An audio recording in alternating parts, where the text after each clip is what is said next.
মৃঘার কর্মকাণ্ড সন্দেহভাজন মনে হওয়া মাত্রই এবার মৃঘার উপরে কড়া নজর রাখতে শুরু করে দিল সেই ইন্টেলিজেন্ট অফিসার। হ্যাঁ বন্ধুরা, ভিডিওতে লাইক দিয়ে দেখতে থাকুন। যে মুহূর্তে কিনা সেই ইন্টেলিজেন্ট অফিসার অন্যান্য ইন্সপেক্টরকে যখন কিনা বলতে থাকে যে আমি আপনাদেরকে একটা দায়িত্ব দিয়েছি, এই মেঘা নামক এই মেয়েটাকে মোটেও সুবিধার বলে মনে হচ্ছে না এবং এই মেয়েটার উপরে কড়া নজর রাখতে হবে আমাদের। ও কিছু না কিছু একটা ভুল করবে, কোনো না কোনোভাবে কিছু একটা ও গলত করা মাত্রই ওকে আমাদেরকে খপ করে ধরতে হবে, কারণ ও বেশ স্বাদের প্রজাতির একটা মেয়ে এবং ও যেহেতু অ্যাজ আ বিজনেসম্যান হিসেবে নিজেকে এতটা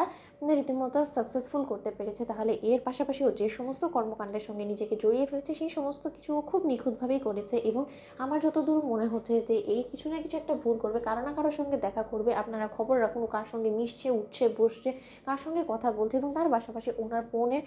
কল লিস্ট চেক করার ব্যবস্থা করুন, ওনার উপরে কড়া নজর রাখুন এবং ওনার ফোন ট্র্যাক করার ব্যবস্থা করুন। ঠিক সেই মুহূর্তেই যখন কিনা মেঘা বলতে থাকে যে না না না, একবার যেহেতু ওই রক্তমাখা অপারেশন থিয়েটার থেকে সেই কাপড়গুলো যখন কিনা এই মহিলা উদ্ধার করে ফেলেছে, তাহলে এই মহিলা কিছু না কিছু তো একটা প্ল্যান করছে। এবং কেন জানি না আমার মনে হচ্ছে যে এই মহিলা যে সমস্ত মিথ্যে রীতিমতো গল্পগুলো বানাচ্ছে সেটা সম্পূর্ণরূপে একটা ভুয়া বানোয়াট গল্প ছাড়া কিছুই না, নয়তো বা অবিকল কুসুমের মতন দেখতে কী করে হতে পারে। ঠিক সেই মুহূর্তে মেঘা যখন কিনা বাড়ি ফিরে আয়ুষ্মান থেকে শুরু করে বাড়ির শুদ্ধ সমস্ত লোকেদের সামনে বলে যে কুসুম বেঁচে আছে এবং কুসুম এখন ইন্টেলিজেন্ট অফিসার হিসেবে মেঘার কাছে ধরা দিয়েছে, ঠিক সেই মুহূর্তে সমস্ত লোকেরা মেঘাকে পাগল ভেবে মেঘার কথাকে হাসির ছলে উড়িয়ে দেয়। এবং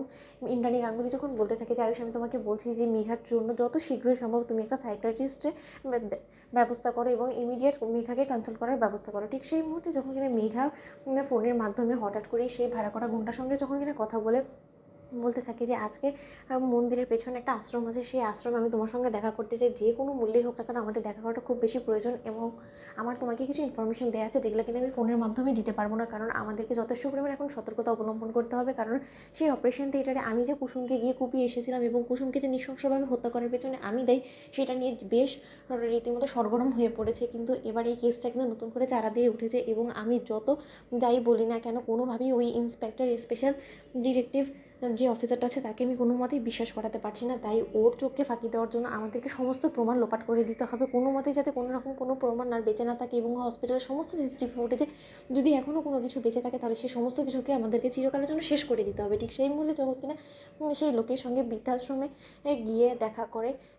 মেঘা, এবং তার উপরে যখন কিনা নজর গিয়ে পড়ে সেই ইন্টেলিজেন্ট অফিসারের, এবং ইন্টেলিজেন্ট অফিসারকে যখন কিনা অন্য ইন্সপেক্টর বলতে থাকে যে ম্যাডাম আপনার সন্দেহটা একদম ঠিক ছিল, কারণ মেঘা ম্যাডাম রীতিমতো এখন ছদ্মবেশ ধারণ করে এখানে এসেছে যাতে করে কিনা সে আমাদের চোখকে ফাঁকি দিতে পারে, এবং সে বেশ চতুর কিন্তু, এবং সে আমাদের চোখে ফাঁকি দেওয়ার যতই চেষ্টা করুক না কেন, কিন্তু আপনার চোখে কোনো মতে কিন্তু সে ফাঁকি দিতে পারেনি। তো বন্ধুরা, লাইক কমেন্ট শেয়ার করে সাবস্ক্রাইব করতে ভুলো না।